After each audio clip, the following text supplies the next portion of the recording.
The race for the White House now, and another weekend of protests and violence at rallies for Donald Trump. I pressed Trump to condemn violence by his supporters yesterday, and he put much of the blame back on the protesters.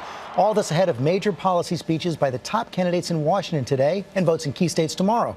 ABC's Tom Yamas here with the latest. Good morning, Tom. George, good morning to you. Donald Trump and the other GOP candidates head to D.C. today to address AIPAC, the powerful lobbying organization for Israel. Trump also expected to meet with some Republican leaders before his address as he tries to improve relations with GOP power brokers.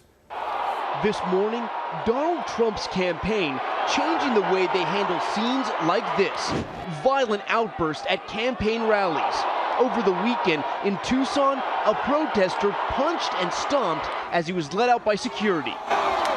This was an African-American man and a family that were there to listen to me speak. They couldn't hear me speak because of the commotion that was being made by a very few people.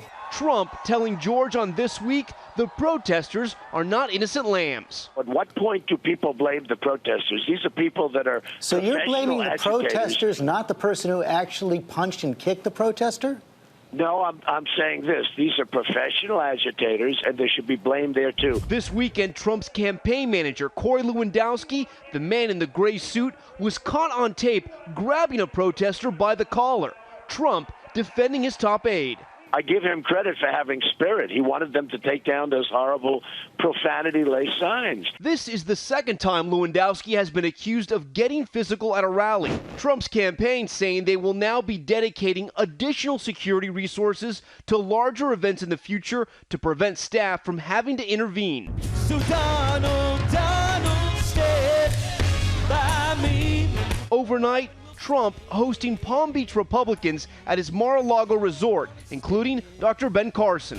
But Trump's rivals, Senator Ted Cruz and Governor John Kasich, showing no signs of giving up.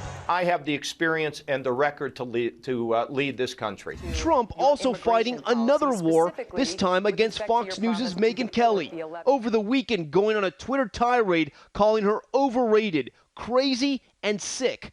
Fox News firing back, defending Kelly, saying Trump's extreme sick obsession with her is beneath the dignity of a presidential candidate.